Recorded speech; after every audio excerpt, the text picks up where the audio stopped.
प्लास्टिकको यो सिम छोडेर ई सिम किन चलाउने त? ई सिमका फाइदा रहेका छन्। ई सिमको सबैभन्दा ठुलो फाइदा मलाई लागेको भनेको चाहिँ सेक्युरिटी हो।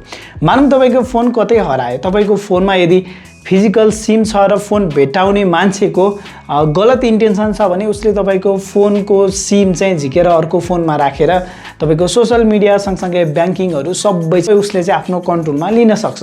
यही यदि तपाईले आफ्नो फोनमा ई सिम लगाउनु भएको छ भने चाहिँ यदि तपाईको फोन कसैले भेट्टायो भने पनि अन गर्ने सम्भावना अथवा सिमको दुरुपयोग हुने सम्भावना एकदमै कम हुन्छ। किन भन्दा तपाईले फोनमा पिन प्याटर्न अथवा पासवर्ड केही न केही लगाउनु भएको छ जुन तोड्नको लागि एकदमै गाह्रो हुने गर्छ र यदि केही गरी रिसेट फोन गरियो भने पनि तपाईको त्यहाँबाट सिम रिलेटेड डेटाहरू सबै कुरा चाहिँ उड्छ। यसले तपाईलाई ठुलो फाइनान्शियल लसबाट पनि बचाउन सक्छ र तपाईको सामाजिक सञ्जालको दुरुपयोग हुने सम्भावना पनि एकदमै कम हुन्छ। अर्को फाइदा भनेको तपाईँ यदि फिजिकल सिम कार्ड युज गर्नुहुन्छ भने दुईटा सिम कार्ड मात्र एकचोटिमा राख्न मिल्यो।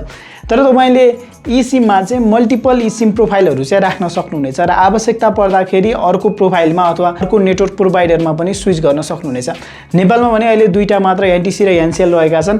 यदि तपाईँ बाहिर ट्राभल गर्दै हुनुहुन्छ भने चाहिँ यसरी मल्टिपल प्रोफाइलहरू राखेर चाहिँ नेपाल आउँदा नेपालको उसमा स्विच गर्न सक्यो, बाहिर जाँदाखेरि चाहिँ धेरै ट्राभल गरिरहनेलाई चाहिँ यो खालको चाहिँ काम लाग्छ।